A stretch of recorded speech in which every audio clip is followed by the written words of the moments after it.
பாண்டியன் ஸ்டோரில் என்ன நடக்குதுன்னு பார்க்கலாம் வாங்க. வீடியோவை ஸ்கிப் பண்ணாமல் கடைசி வரைக்கும் பாருங்கள். சேனலை சப்ஸ்கிரைப் பண்ணிக்கோங்க. மறக்காமல் பெல் ஐக்கானையும் கிளிக் பண்ணிக்கோங்க. இப்போது நம்ம சரவணன் வந்து ஒரு மாதிரி முகத்தை வாட போட்டுக்கிட்டு இருக்காங்க. இதை பார்த்த பாண்டியனுக்கு ரொம்பவே மனசு கஷ்டமாக இருக்குது. இப்போ கோமதி கிட்ட, கோமதி உங்ககிட்ட நான் தனியாக பேசணும் வா கோமதி அப்படின்னு சொல்லிட்டு, எங்கெங்க அப்படின்னு சொல்லி கேட்கவும், வா கோமதி நான் சொல்கிறேன் அப்படின்னு சொல்லிட்டு நம்ம கோமதியை கொல்லப்புறமாக கூட்டிகிட்டு வந்து, இங்கே பாரு கோமதி, சரவணோட முகத்தை பார்க்கவே எனக்கு ரொம்பவே கஷ்டமாக இருக்குது. என்னால் தான் அவனோட வாழ்க்கை இப்படி ஆயிடுச்சு. அவனோட வாழ்க்கையை எப்படியாவது நம்ம சரி செய்யணும். எனக்கு தெரிஞ்ச ஒரு சித்தர் ஒருத்தவங்க இருக்காங்க. அந்த கோவிலில் அந்த சித்தர் வந்து சொன்ன வாக்கு எல்லாமே பலிக்குதாம். நம்ம சரவணனுக்கு நல்ல நேரமா, இல்லை சரவணன் வாழ்க்கையில் இனிமேல் நல்லது இருக்கா, அவனோட வாழ்க்கை எப்படியெல்லாம் மாறும் அப்படின்றத நம்ம அவர்கிட்ட கேட்டு தெரிஞ்சுட்டு வருவோம். அப்படி சரவணனுக்கு ஏதாவது கெட்ட காலமாக இருந்தால் அதுக்கு நம்ம பரிகாரம் செஞ்சுட்டு வருவோம் வா கோமதி.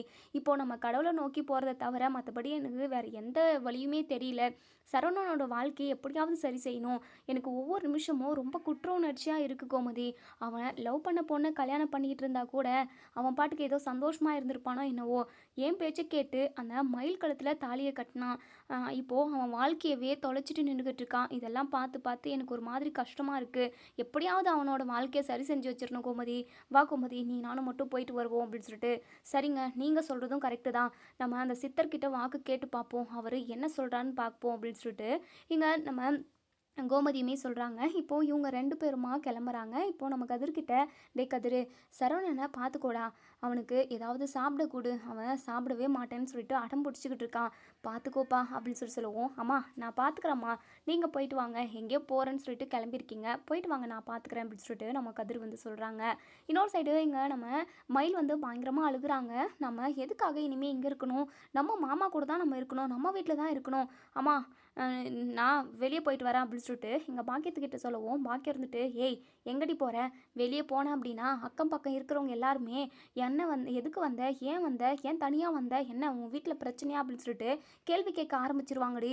வேண்டாம் மயிலு, நீ வீட்டுக்குள்ளே இருடி அப்படின்னு சொல்லிட்டு, எத்தனை நாளைக்கு தான்மா நான் வீட்டுக்குள்ளே இருக்கிறது, 4 பேர் 4 விதமாக பேச தான் செய்வாங்க, நான் கோவிலுக்கு போயிட்டு வந்துடுறேன், மனசு ரொம்ப கஷ்டமாக இருக்குது அப்படின்னு சொல்லிட்டு நம்ம மயில் வந்து பாக்கியத்துக்கிட்ட போய் சொல்கிறாங்க.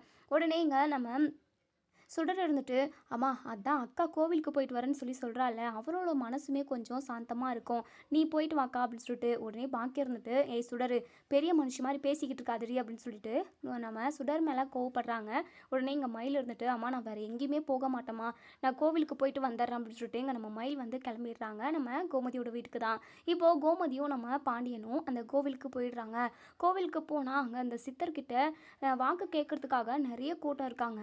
அங்கே பேசிக்கிறாங்க எல்லாருமே, இந்த சித்தர் சொன்னது என் பொண்ணோட வாழ்க்கையில் அப்படியே பழிச்சுது, அதனால தான் திரும்பவும் இந்த சித்தர்கிட்டே வந்திருக்கேன் அப்படின்னு சொல்லிட்டு எல்லாருமே பேசிக்கிட்டு இருக்காங்க. இதை கேட்டதுமே நம்ம கோமதிக்குமே கொஞ்சம் மனசு ரிலாக்ஸாக இருக்குது. நம்ம பிள்ளையோட வாழ்க்கையுமே எப்படியாவது சரியாகும், சரி செய்யறதுக்கான வழியை நம்ம இந்த சித்தர்கிட்ட கேட்போம் அப்படின்னு சொல்லிட்டு நம்ம கோமதி வந்து மனசுக்குள்ளே நினச்சிக்கிட்டு இருக்காங்க. அதே சமயம் சாமிக்கிட்ட மனசில் நினைக்கிறாங்க, என் பையனோட வாழ்க்கைக்கு நீ தான் நல்ல வழி காட்டணும், அவன் ரொம்ப ரொம்ப நல்லவன், அப்பாவி, அவன் சொல்கிற பேச்சு கேட்பான், என் புருஷன் என்ன சொல்கிறாரோ அதை தட்டாமல் கேட்பான், பாவம் அவனோட வாழ்க்கை இப்படி பண்ணிட்டே, எப்படியாவது அவன் வாழ்க்கை சரியாகணும், அவனோட மனசை நீ மாற்றணும், அவன் சந்தோஷமாக இருக்கணும் அப்படின்னு சொல்லிட்டு இங்கே நம்ம சாமிக்கிட்ட, அதாவது நம்ம கோமதி வந்து மனசுக்குள்ளே வேண்டிக்கிறாங்க. அப்போது ஒரு மணி அடிக்குது. கோமதிக்கு ரொம்பவே மனசு சந்தோஷமாக இருக்குது. இப்போது சித்தர்கிட்டேயுமே போயிடுறாங்க.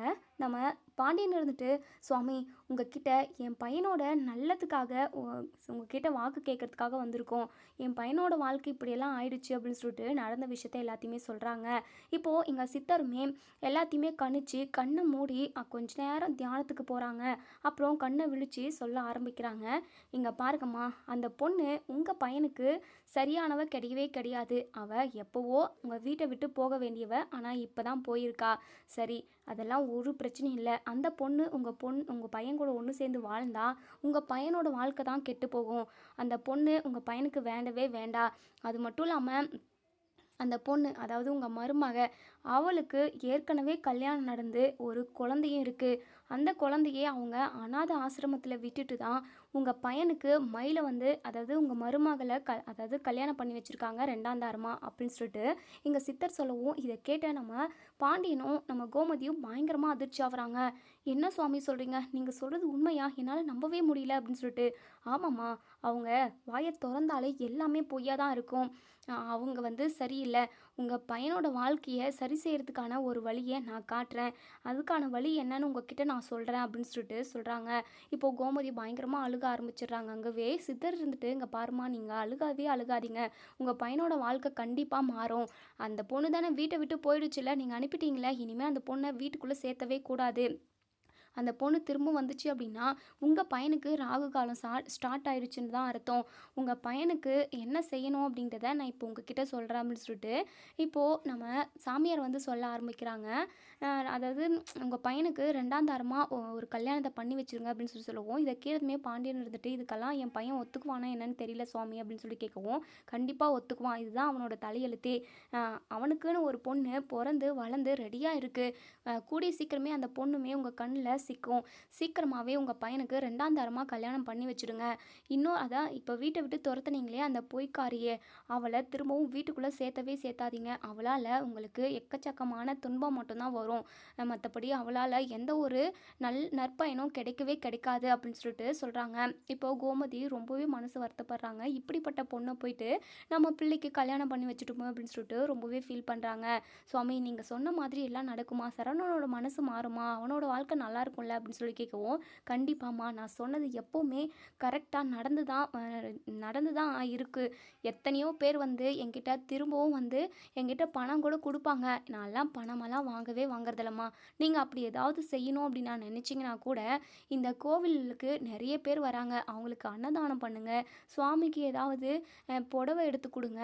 இப்படி மக்களுக்கு வந்து தியானம் பண்ணுற வகையில் நீங்கள் என்ன வேணாலும் பண்ணலாமா. மற்றபடி எனக்கு ஒரு ரூபா கூட வேண்டாமா. நான் ரொம்ப வருஷமாக தியானத்தில் இருந்து இறைவனோட முக்தியை பெற்றவன். நான் சொன்னது எல்லாமே கரெக்டாக இது வரைக்குமே ரொம்ப நல்லா பளிச்சிருக்கு. அதே சமயம் நீங்கள் ஏதாவது மனசறிஞ்சு செய்யணும் அப்படின்னா கூட நீங்கள் அன்னதானம் பண்ணுங்கம்மா. மற்றபடி வேறு எதுவுமே நாங்கள் உங்ககிட்டேருந்து எதிர்பார்க்க மாட்டோம். சொன்ன மாதிரி உங்கள் பையனுக்கு கண்டிப்பாக கல்யாணம் நடந்து உங்கள் பையன் பிள்ளைக்குட்டின்னு ரொம்ப சந்தோஷமாக வாழ்வான். நீங்கள் கவலையே படாதீங்க அப்படின்னு சொல்லிட்டு சொல்கிறாங்க. இப்போது இங்கே நம்ம கோமதியும் பாண்டியனும் வீட்டுக்கு கிளம்பி வராங்க. நம்ம கோமதி இருந்துட்டு, ஏங்க, அந்த குடும்பம் படிப்பு விஷயத்தில், வயசு விஷயத்தில், குழந்தை விஷயத்தில் தான் போய் சொல்லியிருக்குன்னு நினச்சோம். ஆனால் அந்த மயிலுக்கு ஏற்கனவே கல்யாணம் நடந்திருக்கு, குழந்தையும் இருந்திருக்கு. பாவம், அந்த பச்சை குழந்தைய அநாத ஆசிரமத்தில் சேர்த்திட்டு இவ இன்னொரு கல்யாணத்தை பண்ணிக்கிறதுக்கு எவ்வளோ தைரியமாக துணிஞ்சிருக்கா பாருங்களேன். இப்படியும் இந்த உலகத்தில் ஆட்கள் இருக்காங்கங்க, நினைக்கவே கேவலமாக இருக்குங்க அப்படின்னு சொல்லவும், சரி கோமதி, இனிமே அந்த மயில் நம்ம வீட்டு பக்கமே வரக்கூடாது. அவளை எப்படியாவது நம்ம பிள்ளைக்கிட்ட இருந்து அவளை அத்து விட்டுடணும். சட்டப்படி நம்ம விவாகரத்து நோட்டீஸுமே அவங்க வீட்டுக்கு அனுப்பி சீக்கிரமாகவே டிவோர்ஸ் வாங்கிட்டு இந்த சித்தர் சொன்ன மாதிரி நம்ம பையனுக்கு நல்ல ஒரு பொண்ணை பார்த்து கல்யாணம் பண்ணி வச்சிடணும். அவனும் சந்தோஷமாக இருக்கணும்னு. வாழ வேண்டிய வயசில் வாழ்க்கையை இழந்துட்டு நிற்கிறான். எல்லாம் என்னால் தான். சீக்கிரமாகவே அவனோட வாழ்க்கையை சரி செஞ்சிடணும் கோமதி அப்படின்னு சொல்லிட்டு சொல்கிறாங்க. அதுக்கப்புறம் வீட்டுக்கு போகிறாங்க. வீட்டுக்கு போயிட்டு இங்கே நம்ம கோமதி சாமிக்கிட்ட கொஞ்ச நேரம் சாமி கும்பிட்டுட்டு அதுக்கப்புறம் கிச்சனில் போயிட்டு வேலை பார்த்துக்கிட்டு இருக்கவும், அப்போ தான் இங்கே மயில் கரெக்டாக வீட்டுக்கு வந்து சேர்றாங்க. அத்தைன்னு சொல்லி கூப்பிட்றாங்க. உடனே இங்கே கோமதி வெளியே வராங்க. மயிலை பார்த்ததுமே எரிச்சலாக வருது. ஏய், என்னடி, உனக்கு என்ன பிரச்சனை? எதுக்காக இங்கே திரும்ப வந்து எங்கள் உயிரை வாங்கிறதுக்காக வந்திருக்கியா? ஒழுங்காக இங்கேருந்து போயிடுடி. உன்னை பார்த்தாலே அருவெறுப்பாக இருக்குது. பொய்க்காரீங்களா? உங்களை மாதிரி ஒரு ஃப்ராடுங்களை நான் எங்கேயுமே பார்த்தது கிடையாது அப்படின்னு சொல்லிட்டு இங்கே நம்ம கோமதி பயங்கரமாக கோவப்படவும், உடனே நம்ம மயில் இருந்துட்டு, அத்தை, தயவு செஞ்சு என்னை புரிஞ்சுக்கோங்க அத்தை. சரவணன் மாமா கூட ஒன்று சேர்ந்து வாழணும்னு சொல்லிட்டு நான் ரொம்பவே ஆசைப்பட்டேன் அத்தை. தயவு செஞ்சு நீங்கள் என்னை ஏற்றுக்கோங்க அத்தை. நான் சொன்ன பொய் எல்லாமே ரொம்ப ரொம்ப தப்பு தான். இனிமேல் நான் பொய்யே சொல்ல மாட்டேன் அத்தை. தயவு செஞ்சு நீங்கள் என்னை ஏற்றுக்கோங்க. நான் பொய் சொன்னதுக்காக எம்பிட்டு வேணாலும் என்னை போட்டு அடிங்க அத்தை. ஆனால் என்ன இங்கேருந்து போன்னு மட்டும் சொல்லிடாதீங்க அத்தை, ப்ளீஸ் அத்தை அப்படின்னு சொல்லிட்டு அழுகுறாங்க. ஏய், இங்கே பாருடி, நீ வயசு விஷயம், அதுக்கப்புறம் படிப்பு விஷயம்னு சொல்லிட்டு போய் சொன்னேன், அதை கூட நான் ஏற்றுப்பேன். ஆனால் உனக்கு ஏற்கனவே கல்யாணம் நடந்து ஒரு பிள்ளையுமே பிறந்திருக்கு அப்படின்னு சொல்லவும், இதை கேட்டதுமே எங்கள் மயில் பயங்கரமாக அதிர்ச்சி ஆகுறாங்க. ஐயோ, இந்த விஷயம் எப்படி அத்தைக்கு தெரியும் அப்படின்னு சொல்லிட்டு, அத்தை, நான் சொல்கிற வரைக்கும் ஒரு நிமிஷம் கேளுங்க அத்தை. இங்கே பாருடி, நீ எதுவுமே சொல்லவே வேண்டாம். உன்ன மாதிரி ஒரு கேடு கெட்டவளை நான் எங்கேயுமே பார்த்தது கிடையாது. சி, நீ எல்லாம் எதுக்கடி உயிரோடு இருக்க? போய் செத்து தொலைய வேண்டியது தானே அப்படின்னு சொல்லிட்டு இங்கே கோமதி வந்து பயங்கரமாக சத்தம் போட்டுக்கிட்டு இருக்காங்க. அத்தை ப்ளீஸ் அத்தை, தயவு செஞ்சு நான் சொல்கிற விஷயத்த கொஞ்சம் கேளுங்க அத்தை. என் முன்னாடி வாழ்க்கை அஹ், ரொம்பவே கஷ்டமாக இருந்தது அத்தை அப்படின்னு சொல்லவும், எம்புடு தான் கஷ்டமாக இருந்தாலும் ஒரு பொம்பளை ஒரு குழந்தைய பெற்றெடுத்துட்டா அப்படின்னா அந்த குழந்தைக்காக பிச்சை எடுத்தாவது அந்த பொழப்ப ஓட்டுவாடி குழந்தைக்காக. ஆனால் நீ அந்த குழந்தைய அனாதை ஆசிரமத்தில் சேர்த்து வச்சுட்டு 2வது கல்யாணம் ஜாலியாக பண்ணிக்கிட்டு வந்து எங்கள் குடும்பத்தை ஏமாத்துறதுக்காக வந்திருக்கீங்களா? இங்கே பார், எல்லா விஷயமும் எங்களுக்கு தெரிஞ்சு போச்சு. இனிமே நீ இந்த வீட்டு பக்கமே வரக்கூடாது. சீக்கிரமாகவே சரவணனுக்கு நாங்கள் கல்யாணம் பண்ண போகிறோம் அப்படின்னு சொல்லுவோம். இதை கேட்டதுமே மயில் இன்னுமே பயங்கரமாக அழுகுறாங்க. ஐயோ அத்தை, அப்படி மட்டும் பண்ணிடாதீங்க அத்தை. அத்தை, நான் சரவணன் மாமா கூட ஒன்று சேர்ந்து வாழணும் அத்தை. என் வாழ்க்கை தான் அது கெட்டு போச்சு. 2வது வாழ்க்கையாவது நல்லா இருக்கும்னு நினச்சேன். இது வரைக்கும் சொன்னதை எல்லாத்தையுமே விட்டுருங்க அத்தை. இனிமேல் உங்கள் பையனை நான் ரொம்ப நல்லா பார்த்துப்பேன். உங்களை எல்லாருமே உங்களுக்கு உண்மையாக நான் இருப்பேன் எல்லாருக்கும் அப்படின்னு சொல்லிட்டு இங்கே நம்ம மயில் பயங்கரமாக அழுதுகிட்டே சொல்லவும், உடனே இங்கே கோமதி இருந்துட்டு, இங்கே பாருடி, உனக்கெல்லாம் வெக்கமாகவே இல்லை, சி அசிங்கம் பிடிச்சவில்லை அப்படின்னு சொல்லிட்டு உள்ளே போயிட்டு கதவை லாக் பண்ணிக்கிறாங்க. அத்தை, நீங்கள் என்னை ஏற்றுக்கிற வரைக்கும் நான் இங்கே தான் அத்தை இருப்பேன். நான் இங்கேருந்து ஒரு அடி கூட நகரவே மாட்டேன் அப்படின்னு சொல்லிட்டு அழுதுகிட்டு ரொம்பவே சத்தம் போட்டுக்கிட்டு இருக்காங்க. இப்போது இங்கே கோமதி வந்து பாக்கியத்துக்கு கால் பண்ணுறாங்க. என்ன நினச்சிக்கிட்டு இருக்கீங்க உங்கள் மனசில்? உங்கள் பொண்ணை எங்கள் வீட்டு வாசலில் வந்து அனுப்பி விட்டுட்டு இப்போது எப்படி சத்தம் போட்டுக்கிட்டு இருக்கா? அசிங்கமாக இருக்குது. ஒழுங்கு மரியாதையாக உங்கள் பொண்ணை வந்து கூட்டிகிட்டு போயிடுங்க. உங்களுக்கெல்லாம் சூடு சொரணன்றது எதுவுமே இல்லையா? அதான் வீட்டை விட்டு துரத்திட்டோம்ல, அதுக்கப்புறமா எதுக்காக சும்மா வந்து எங்களை டென்ஷன் பண்ணிக்கிட்டு இருக்கிறது? ஏற்கனவே நாங்கள் எல்லாருமே உடஞ்சி போயிருக்கோம் நீங்கள் பண்ண காரியத்தினால. ஒழுங்கு மரியாதையாக உங்கள் பொண்ணை வந்து கூட்டிகிட்டு போங்க அப்படின்னு சொல்லிட்டு கத்திட்டு அப்படியே ரொம்பவே கோவமாக பேசிட்டு ஃபோனை வச்சிடுறாங்க. இப்போது இங்கே பாக்கியம் என்ன இந்த மயில் கோவிலுக்கு போயிட்டு வரேன்னு சொன்னால் ரொம்ப நேரமாக ஆளே காணோன்னு சொல்லி பார்த்துக்கிட்டு இருந்தா இவன் அங்கே தான் போயிருக்காளா? ஐயோ, இந்த மயிலுக்கு எத்தனை டைம் சொன்னாலும் இவளுக்கு புரியவே புரியாதே. நான் எப்படியாவது அவளை சரவணன் மாப்பிள்ளை கூட ஒன்று சேர்த்து வைக்கிறேன்னு சொல்லி சொன்னனே, ஆனால் அவள் கொஞ்சம் கூட ஏற்றுக்கிற நிலமையிலே இல்லை. ஏன் நான் இப்படி பண்ணிக்கிட்டு இருக்கான்னு தெரியல இந்த மயில் அப்படின்னு சொல்லிட்டு நம்ம பாக்கியம் வந்து ரொம்பவே பதட்டமாக இப்போது மயில்கிட்ட வராங்க. ஏ மயில், என்னடி, நான் தான் உன்கிட்ட சொன்னேன்ல, எப்பாடு பட்டாவது இந்த வீட்டில் கொண்டு வந்து உன்னை சேர்த்துடுவேன், கொஞ்சம் பொறுமையாக இருடி அப்படின்னு சொல்லிட்டு சொன்னேன்ல. ஏன் மயில் நீங்கள் வந்து கத்திக்கிட்டு இருக்க? அவங்க தான் உன்னை யாருமே புரிஞ்சுக்கலல்ல, உன்னை வீட்டுக்குள்ளெல்லாம் சேர்த்திக்க மாட்டாங்க மயில். அதுக்கான வழி என்னமோ அதை நான் பார்க்குறேன், வா மயில் அப்படின்னு சொல்லிட்டு. அம்மா போதும், நிறுத்துமா. தேவையில்லாமல் நீ எதுவுமே எக்ஸ்ட்ரா போய் சொல்லிடலாம். திரும்பவும் என்னை இந்த வீட்டுக்குள்ளே அனுப்பலாம் வேண்டாம். நான் இவங்க காலில் கையில் விழுந்தாவது நான் இங்கே இருக்கேன். நீ போம்மா, நீ எதுக்காக வந்த, நீ இங்கேருந்து போ அப்படின்னு சொல்லிட்டு பயங்கரமாக கத்த ஆரம்பிச்சிடுறாங்க. மயில், என்ன மயில், அவங்க என்கிட்ட ஃபோன் பண்ணி கத்துறாங்க. அவங்க யாருமே உன்னை புரிஞ்சுக்க மாட்டாங்க மயில் அப்படின்னு சொல்லவும், உடனே இங்கே வெளியே நம்ம மயில் சத்தமாக பேசிக்கிட்டு இருக்க சத்தம் வந்து நம்ம சரவணனுக்கு கேட்குது. சரவணன் கதவை ஓப்பன் பண்ணி வெளியே வராங்க. இப்போது வீட்டில் உள்ள எல்லாருமே வெளியே வராங்க. குழல் இருந்துட்டு, ஏய் என்னடி, உனக்கு இப்போ கூட திருப்தியாகவே இல்லையா? என் தம்பியோட வாழ்க்கையை மொத்தமாக குழி தோண்டி புதைச்சிட்ட, அப்போவும் உனக்கு தூக்கமே பிடிக்கல. ஒழுங்கு மரியாதை இங்கேருந்து போ. எங்கள் தம்பியோட வாழ்க்கைக்கு இனி என்ன நல்லதோ அதை எல்லாத்தையுமே நாங்கள் பார்த்து செய்ய போகிறோம். தேவையில்லாமல் நீ வந்து இங்கே பிரச்சனை பண்ணிக்கிட்டு இருக்காத. சீக்கிரமாக உனக்கும் என் தம்பிக்கும் டிவோர்ஸ் ஆக போகுது, அது தெரியும்ல உனக்கு அப்படின்னு சொல்லுவோம். இதை கேட்டதுமே இங்கே நம்ம மயில் பயங்கரமாக அதிர்ச்சி ஆகுறாங்க. இங்கே பாருங்க, நீ தேவையில்லாமல் பேசாதீங்க. அவங்க என் புருஷன், அவங்களுக்கு நான் எக்காரணத்து கொண்டும் டிவோர்ஸ் கொடுக்கவே மாட்டேன் அப்படின்னு சொல்கிறாங்க.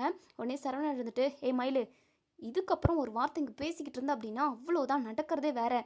ஒழுங்கு மரியாதை இங்கேருந்து போக முடியுமா முடியாதா அப்படின்னு சொல்லி கேட்கவும், இங்கே பாருங்க மாமா, நான் பண்ணினதெல்லாம் ரொம்ப ரொம்ப தப்பு தான் மாமா. அதுக்கு நீங்கள் வேறு ஏதாவது தண்டனை கொடுங்க மாமா. ஆனால் உங்களை விட்டுட்டெல்லாம் என்னால் போக முடியாது மாமா. இவங்கெல்லாம் என்னென்னமோ பேசுகிறாங்க. அத்தை கூட உங்களுக்கு இன்னொரு கல்யாணம் பண்ணி வைக்கிறதா சொல்கிறாங்க. அது மட்டும் இல்லாமல் இவங்க டிவோர்ஸ் இதுன்னெல்லாம் பேசுகிறாங்க மாமா. உங்களை புரிஞ்செல்லாம் என்னால் இருக்க முடியாது மாமா. தயவு செஞ்சு என்னை புரிஞ்சுக்கோங்க மாமா அப்படின்னு சொல்லிட்டு மயில் வந்து அழுகுறாங்க. உடனே இங்கே சரவணன் இருந்துட்டு, இங்கே பார், என் வீட்டில் உள்ளவங்க என்னவோ பேசுகிறாங்க, என்னவோ முடிவெடுக்கிறாங்க. அவங்க எல்லாருமே ரொம்பவே கஷ்டத்தில் இருக்காங்க. எல்லாரையுமே சுக்குநூறாக உடைச்சது நீங்கள் தானே. உங்களால் தானே இப்போ எங்கள் குடும்பமே இப்போது ரொம்பவே கஷ்டத்தில் இருக்குது. அவங்க என்ன முடிவெடுப்பாங்களோ அதுக்கு நான் எப்போவுமே பணிச்சு நிற்பேன். அவங்க என்ன சொன்னாலும் அதுக்கு நான் கேட்பேன். ஏன் உன்னை டிவோர்ஸ் பண்ண சொன்னால் கூட பண்ணுவேன். கல்யாணமே பண்ணிக்க சொன்னாலும் பண்ணிக்குவேன். ஓகேவா? நீ இங்கேருந்து கிளம்பு. நீ மட்டும் இங்கேருந்து போகலை அப்படின்னா அம்புடு தான், நடக்கிறதே வேற. அதுக்கப்புறம் நான் செத்து போயிடுவேன். நான் செத்ததுக்கு காரணம் நீங்கள் எல்லாரும் தான், உங்கள் குடும்பம் தான் காரணம் அப்படின்னு சொல்லிட்டு எழுதி வச்சுட்டு சாகுவேன். ஒழுங்கு மரியாதை இங்கேருந்து போ அப்படின்னு சொல்லிட்டு. ஐயோ மாமா, இப்படியெல்லாம் பேசாதீங்க மாமா. உங்களுக்கு கோபம் இருக்க தான் செய்யும், கண்டிப்பாக இருக்க தான் செய்யும். அதெல்லாம் நான் இல்லைன்னு சொல்லலை. ஆனால் அதுக்கு பதிலாக ஏதாவது தண்டனை கொடுங்க மாமா அப்படின்னு சொல்லுவோம். இங்கே பாருடி, உன்னை பார்க்கவே எனக்கு எரிச்சலாக இருக்குது. ஒரு பொய்க்காரி கூட இத்தனை நாளாக நான் குடும்பம் நடத்திக்கிட்டு இருந்தேன். ஆனால் அத்தனை நாளாக நான் ரொம்ப பட்டுக்கிட்டு இருந்தேன். ஒவ்வொரு நாளும் மனசுக்குள்ளே உன்னுடைய மொத்த பொய்யையுமே என் மனசுக்குள்ளே போட்டுக்கிட்டு ஒவ்வொரு நிமிஷமும் நான் வெந்துக்கிட்டு இருந்தேன். ஆனால் நான் இப்போ ரொம்பவே ரிலாக்ஸாக இருக்கேன். தேவையில்லாமல் நீங்கள் வந்து சத்தம் போட்டு ஏதாவது விபரீதம் நடக்கிற மாதிரி பண்ணிடாத, இங்கேருந்து போடி அப்படின்னு சொல்லிட்டு உடனே இங்கே பாக்கியம் இருந்துட்டு, ஏன் மாப்பிள்ள இதெல்லாம் உங்களுக்கே நியாயமாக இருக்கா? ஏன் மாப்பிள்ள எதுக்காக இப்படியெல்லாம் பேசிக்கிட்டு இருக்கீங்க? உங்கள் அம்மா என்னடானா இன்னொரு கல்யாணம் பண்ணி வைக்கிறேன்னு சொல்லி பேசுகிறாங்க. உங்கள் அக்கா குழலி என்ன சொல்கிறா, டிவோர்ஸ் பண்ணணும்னு சொல்லி சொல்கிறாங்க. இங்கே பாருங்கள், நீங்கள் நினைக்கிறது எதுவுமே நடக்கவே நடக்காது, அவ்வளோதான் சொல்லிட்டேன் பாருங்க அப்படின்னு சொல்லிட்டு பயங்கர கோவமாக பேசுகிறாங்க. உடனே இங்கே சரவணன் இருந்துட்டு, அப்படி தான் பண்ணுவங்க, என்ன பண்ண முடியும் உங்களால் அப்படின்னு சொல்லிட்டு கேட்குறாங்க. என்ன பண்ண முடியுமா? என்ன பண்ணுறேன்னு மட்டும் பாருங்கள், உங்கள் மேலே கேஸை கொடுத்து நான் உள்ளே தூக்கி வைக்காமல் விடவே மாட்டேன் அப்படின்னு சொல்லி சொல்கிறாங்க. உடனே இங்கே நம்ம கோமதி இருந்துட்டு, உங்களால் ஆனதை பார்த்துக்கோங்க, நாங்கள் எங்களால் ஆனதை நாங்கள் பார்த்துக்குறோம் அப்படின்னு சொல்லிட்டு கோவமாக சொல்லவும், உடனே இங்கே நம்ம பாக்கியம் இருந்துட்டு, நான் வைக்கிற இரு உங்களுக்கு ஆப்பு அப்படின்னு சொல்லிட்டு, மயிலு வாடி அப்படின்னு சொல்லிட்டு கையை பிடிச்சி தரன்னு கூட்டிகிட்டு போகிறாங்க. அம்மா என்னை விடுமா, நான் இங்கேயே இருக்கேன் விடுமா அப்படின்னு சொல்லிட்டு மயில் வந்து பயங்கரமாக அழுகுறாங்க. உடனே இங்கே நம்ம பாக்கியம் இருந்துட்டு, இங்கே பாரு மயில், நாளைக்கே உன்னை இந்த வீட்டில் கொண்டு வந்து விடுறேன் வா அப்படின்னு சொல்லிட்டு போலீஸ் ஸ்டேஷனுக்கு நேராக கூட்டிகிட்டு போகிறாங்க. இங்கே போலீஸ் ஸ்டேஷன் போயிட்டு, இப்படி என் பொண்ணை அடித்து கொடுமைப்படுத்துகிறாங்க, வரதட்சணை கொடுமை பண்ணுறாங்க, என் பொண்ணை வீட்டை விட்டே துரத்திட்டாங்க, நாங்கள் 80 பவுன் போட்டிருக்கோம், அதுவும் பத்தலை, இன்னும் 100-200 பவுன் போடணும், காரு அது இதுன்னு வாங்கி கொடுக்கணும்னு சொல்லிட்டு ரொம்பவே கொடுமை பண்ணுறாங்க சார், தயவு செஞ்சு அவங்கள எல்லாருமே கண்டிச்சு என் பொண்ணு அந்த வீட்டில் வாழ வைங்க சார் அப்படின்னு சொல்லிட்டு ஒரு கம்ப்ளைண்ட்டை எங்கள் பாக்கியம் வந்து போலீஸ்கிட்ட சொல்கிறாங்க. இப்போ போலீஸுமே கம்ப்ளைண்ட் எடுத்துக்கிறாங்க. நீங்கள் கவலைப்படாதீங்க, நாங்கள் பார்த்துக்குறோம் அப்படின்னு சொல்லிட்டு எங்கள் கோமதியோட வீட்டுக்கு போலீஸ் வந்து வந்துக்கிட்டு இருக்காங்க. மயில் இருந்துட்டு பாக்கியங்கிட்ட, அம்மா ஏம்மா இப்படி அவங்க மேலே பொய் புகார் கொடுத்த, அதுக்கப்புறம் இதுவும் பெரிய பிரச்சனையாக வந்து முடியணுமா? ஏம்மா இப்படி என்ன உசுரை வாங்கிக்கிட்டு இருக்க? என் வாழ்க்கை நல்லா இருக்கணும்னு சொல்லிட்டு நீ நினைக்கவே மாட்டியா? நீ எந்த வேலை செஞ்சாலுமே அதில் ஒரு பொய் இருந்தே ஆகணுமாம்மா? எதுக்காக தேவையில்லாமல் அவங்க மேலே பொய் புகார் கொடுத்த? இப்போது அதுவும் அவங்கள இன்னுமே கோவப்படுத்தும்ல, அதெல்லாம் நீ யோசிக்கவே மாட்டியாமா அப்படின்னு சொல்லிட்டு, இங்கே பாருடி, அவங்கள கோவப்படுத்தும் அப்படின்னு சொல்லிட்டு நம்ம ஒவ்வொரு நிமிஷமும் யோசிச்சுக்கிட்டு இருந்தோம் அப்படின்னா உன் வாழ்க்கை தான் போகும். போலீஸை தவிர மற்றபடி நமக்கு எந்த வழியுமே இல்லை, அவங்க தான் உன் வாழ்க்கையை காப்பாற்றி கொடுப்பாங்க, நீ கொஞ்ச நேரம் சும்மா இருடி அப்படின்னு சொல்லிட்டு இன்னொரு சைடு எங்கள் போலீஸுமே இப்போது கோமதியோட வீட்டுக்கு போயிடுறாங்க. இப்போது இங்கே நம்ம கோமதி பாண்டியன் வீட்டில் உள்ள எல்லாருமே இருக்காங்க. போலீஸுமே போய் நிற்கிறாங்க. யார் இங்கே சரவணன் அப்படின்னு சொல்லி கேட்கவும், உடனே பாண்டியன் இருந்துட்டு, சார் என்ன வேணும் சார், எதுக்காக சரவணனை கேட்குறீங்க அப்படின்னு சொல்லி கேட்கவும், இப்போது சரவணன் யாருன்னு தான் நாங்கள் கேட்டோம் அப்படின்னு சொல்லிட்டு, சரவணன் இதோ இருக்கானே இவன் தான் சரவணன், என்ன வேணும் அப்படின்னு சொல்லி கேட்கவும், நீ தான் வேணும் அப்படின்னு சொல்லி சொல்கிறாங்க. என்ன சார், என்ன நீங்கள் பாட்டுக்கு ராங்கா பேசிக்கிட்டு இருக்கீங்க அப்படின்னு சொல்லி கேட்கவும், நீங்கள் தான் ஒரு பொண்ணுக்கிட்ட ராங்கா போய்கிட்டு இருக்கீங்க, உங்களுக்கு 100-200 பவுண்டில் தங்கம் வேணுமா, அது மட்டும் இல்லாமல் காரு பங்களான்னு சொல்லிட்டு உங்களுக்கு எல்லாமே வேணும் அப்படியா? ஒரு பொண்ணை கல்யாணம் பண்ணி கொடுக்குறதே உங்களுக்கெல்லாம் பெருசு, எல்லாருமா குடும்பமாக சேர்ந்து அந்த பொண்ணை கொடுமைப்படுத்திக்கிட்டு இருக்கீங்களா? உங்களை எல்லாருமே தூக்கி குடும்பத்தோட ஜெயிலில் போடணும். இல்லை இந்த மாப்பிள்ளையை தான், அதாவது அந்த பொண்ணோட புருஷன் இந்த சரவணனை தான் அரெஸ்ட் பண்ணணும். அப்போ தான் உங்கள் எல்லாருக்குமே அது வலிக்கும். அப்போ தானே தெரியும் ஒரு பொண்ணோட வலினா எப்படி. ஒரு பொண்ணை கல்யாணம் பண்ணி கொடுத்துட்டாங்க அப்படின்னா உங்களுக்கு அடிமை ஆகிடுமா? இங்கே பாருங்கள், இப்போல்லாம் அப்படி கிடையவே கிடையாது, பொண்ணுங்களுக்கு நிறைய பாதுகாப்பு சட்டமெல்லாம் வந்துருச்சு அப்படின்னு சொல்லிட்டு சரவணனை அரெஸ்ட் பண்ணி கூட்டிகிட்டு போகவும், உடனே இங்கே கோமதி குழலி எல்லாருமே பயங்கரமாக அழுகுறாங்க. தயவு செஞ்சு என் பையனை விட்டுருங்க, என் பையன் மேலே எந்த தப்புமே இல்லை, அந்த குடும்பமாக சேர்ந்து தான் என் பையனோட வாழ்க்கையவே கெடுத்துட்டாங்க, எங்கள் எல்லாருமே போய் சொல்லி ஏமாற்றிட்டாங்க அப்படின்னு சொல்லுவோம். அங்கே பாருங்கம்மா, எதுவாக இருந்தாலும் நீங்கள் போலீஸ் ஸ்டேஷன் வந்து பேசுங்க அப்படின்னு சொல்லிட்டு சரவணனை அரெஸ்ட் பண்ணி கூட்டிகிட்டு போயிடுறாங்க. அங்கே நம்ம பாக்கியமும் நம்ம மயிலும் அங்கே தான் உட்காந்துருக்காங்க. இங்கே சரவணனை அரெஸ்ட் பண்ணி கூட்டிகிட்டு வராங்க. மயில் இருந்துட்டு, அம்மா அங்கே பாருமா, மாமாவை போலீஸ் கையை பிடிச்சி தரன்னு இழுத்துட்டு வராங்க, ஐயோ இதெல்லாம் வேண்டான்னு சொல்லுமா அப்படின்னு சொல்லிட்டு, மயில் சும்மா உட்காரடி, நீ போயிட்டு சரவணன் கூட ஒன்று சேர்ந்து வாழணுமா வேண்டாமா அப்படின்னு சொல்லிட்டு, வாழணும் தான்மா, அதுக்காக அவங்க மேலே பொய் புகார் கொடுப்பீங்களா அப்படின்னு சொல்லி கேட்கவும், உடனே இங்கே நம்ம இது பாக்கியம் இருந்துட்டு, இங்கே பாரு மயில், சும்மா உட்காருனா உட்காரு அப்படின்னு சொல்லிட்டு சொல்கிறாங்க. அதுக்கப்புறம் இங்கே நம்ம கோமதி இப்போது பாண்டியன் எல்லாருமே கிளம்பி வராங்க. இங்கே நம்ம ராஜு இருந்துட்டு, அக்கா இதுக்கப்புறமும் நம்ம நகை விஷயத்த மறைக்கிறதுல ஒரு பிரயோஜனமும் இல்லை. ஏன்னா இப்போது வரதட்சணை கொடுமை அப்படின்னு சொல்லிட்டு தான் கேஸ் கொடுத்துருக்காங்க. இவங்க போட்டது எல்லாமே கவரிங்குன்ற விஷயம் அவங்களுக்கு தெரியாதுல்ல. அது மட்டும் இல்லாமல் நம்ம ஃபேமிலியில் உள்ள யாருக்குமே தெரியாது. இந்த விஷயத்த இப்போவே அத்தைக்கிட்டையும் மாமாக்கிட்டையும் சொல்லியே ஆகணும் அக்கா அப்படின்னு சொல்லுவோம். உடனே நம்ம மீனாமுமே ஆமாம் ராஜி நானும் அதுதான் நினச்சிக்கிட்டு இருந்தேன் அப்படின்னு சொல்லிட்டு இப்போ பாண்டியன்கிட்டையும் கோமதிக்கிட்டையும் உங்ககிட்ட நான் முக்கியமான விஷயம் பேசணும்னு சொல்லிட்டு நம்ம மீனா சொல்கிறாங்க. என்னப்பா இந்த சரவணன் வேற அரெஸ்ட் பண்ணி கூட்டிகிட்டு போயிட்டாங்க. இந்த டைமில் என்னப்பா பேசுறது? எதுவாக இருந்தாலும் நம்ம வீட்டுக்கு போய் பேசிப்போம் இருப்பான். அவனை எப்படியாவது வெளியே கொண்டு வரணும். இந்த மயிலோட குடும்பம் பொய் கேஸை போட்டு உள்ளே தள்ளிட்டாங்க. அவங்கெல்லாம் சரியில்லவே இல்லை. எப்படியாவது சரவணனோட வாழ்க்கையை குறித்தோண்டி புதைக்கணும்னு சொல்லிட்டு நினச்சிக்கிட்டு இருக்காங்க. அவனோட வாழ்க்கையை சரி செய்யணும் அப்படின்றதுக்காக நானும் கோமதியும் எவ்வளவோ அலைஞ்சிக்கிட்டு இருக்கோம். ஆனால் அந்த மயில் வந்து திரும்ப திரும்ப பிரச்சனை பண்ணிக்கிட்டே இருக்காளே அப்படின்னு சொல்லிட்டு பாண்டியன் சொல்கிறாங்க. இங்கே நம்ம மீனா இருந்துட்டு மாமா சரவணன் மாமாவை வெளியே கொண்டு வரதுக்காக தான் நான் ஒரு முக்கியமான விஷயமும் சொல்ல போகிறேன் மாமா அப்படின்னு சொல்லுவோம். என்னப்பா அப்படின்னு சொல்லி கேட்குறாங்க. மாமா அது வந்து மயிலாக்காவுக்கு 80 பவுன் நகை போட்டாங்கல்ல, அதில் 8 பவுன் மட்டும்தான் தங்கம், மற்றபடி எல்லாமே கவரிங் மாமா அப்படின்னு சொல்கிறாங்க. இதை கேட்டதுமே இங்கே நம்ம கோமதியும் பாண்டியனும் பயங்கரமாக அதிர்ச்சி ஆகுறாங்க. என்னப்பா சொல்கிற மீனா அப்படின்னு சொல்லி கேட்கவும், ஆமாம் மாமா இந்த விஷயம் எங்களுக்கு எப்போவோ தெரியும். மொட்டை மாடியில் நாங்கள் ஃபோட்டோ எடுத்துக்கிட்டு இருந்தோம் நானும் ராஜியும். அப்போது இது மயிலக்காவோட அம்மாவும் அவங்க அப்பாவும் 3 பேருமா நின்று பேசிக்கிட்டு இருந்தாங்க. அந்த நகை எல்லாமே கவரிங். இந்த விஷயம் மட்டும் வீட்டுக்குள்ளே எல்லாருக்கும் தெரிஞ்சது அப்படின்னா கண்டிப்பாக கழுத்தை பிடிச்சி என்னை வீட்டை விட்டு துரத்திடுவாங்க அப்படின்னு சொல்லிட்டு மயிலக்கா பேசிக்கிட்டு இருந்தாங்க. அப்போ தான் எங்களுக்கே தெரிய வந்துச்சு. அதுக்கப்புறம் நாங்கள் போய் முன்னாடி நின்னதுமே அவங்க ரொம்ப பயந்தாங்க. அதுக்கப்புறம் பாக்கியம் அதான் மயிலக்காவோட அம்மா இருந்துட்டு, இங்கே பாருங்கம்மா இந்த விஷயத்த நீங்கள் யாருக்கிட்டையுமே சொல்லக்கூடாது. எங்கள் குடும்ப சூழ்நிலை அப்படி. நாங்கள் சீக்கிரமாகவே 80 பவுனை நாங்கள் எடுத்துகிட்டு வந்து கொடுத்துருவோம். அது வரைக்கும் நீங்கள் பொறுமையாக இருங்க. அந்த விஷயத்த சொல்லாதீங்க. சொன்னீங்க அப்படின்னா மயிலோட வாழ்க்கை கெட்டு போகும் அப்படி இப்படின்னு சொல்லிட்டு எங்ககிட்ட கெஞ்சினாங்க மாமா. அதனால தான் நாங்கள் இந்த விஷயத்த சொல்லாமல் விட்டோம். ஆனால் அவங்க சொன்னது எல்லாமே பொய்ன்ற விஷயமே எனக்கு இப்போ தானே தெரிய வந்தது அப்படின்னு சொல்லிட்டு இங்கே நம்ம மீனா வந்து சொல்கிறாங்க. சரி இதை சண்டை வந்தப்பவே சொல்லியிருக்கலாம்ல அப்படின்னு சொல்லி சொல்கிறாங்க. இப்போ மீனாவும் ராஜியும் திருன்னு முழிக்கிறாங்க. இங்கே நம்ம கோமதி இருந்துட்டு ஐயோ போச்சு, இதை வச்சு இந்த பாக்கியம் எப்படியாவது இந்த மயிலை நம்ம வீட்டுக்கு அனுப்பிட்டா என்ன பண்ணுறது அப்படி இப்படின்னு சொல்லிட்டு பயந்துக்கிட்டு இருக்காங்க. இப்போ எல்லாருமா சேர்ந்து போலீஸ் ஸ்டேஷன் போகிறாங்க. இப்போ இன்ஸ்பெக்டர் கிட்ட போயிட்டு நம்ம பாண்டியன் இருந்துட்டு, சார் என் பையன் மேலே எந்த தப்புமே இல்லை சார் அப்படின்னு சொல்லுவோம். எந்த தப்பும் இல்லாமல் தான் நாங்கள் அரெஸ்ட் பண்ணி கூட்டிகிட்டு வந்தோமா. அங்கே பாருங்கள் பாதிக்கப்பட்ட பொண்ணு நின்றுக்கிட்டு இருக்கு. குடும்பமாக சேர்ந்து நீங்கள் அந்த பொண்ணை வரதட்சணை கொடுமை பண்ணியிருக்கீங்க. ஏற்கனவே 80 பவுன் போட்டிருக்காங்களாம், அதெல்லாம் பத்தலையா உங்களுக்கு அப்படின்னு சொல்லி கேட்கவும், உடனே நம்ம கோமதி இருந்துட்டு, சார் அவங்க பண்ண ஃப்ராட் வேலைலாம் உங்களுக்கு தெரியாது சார்.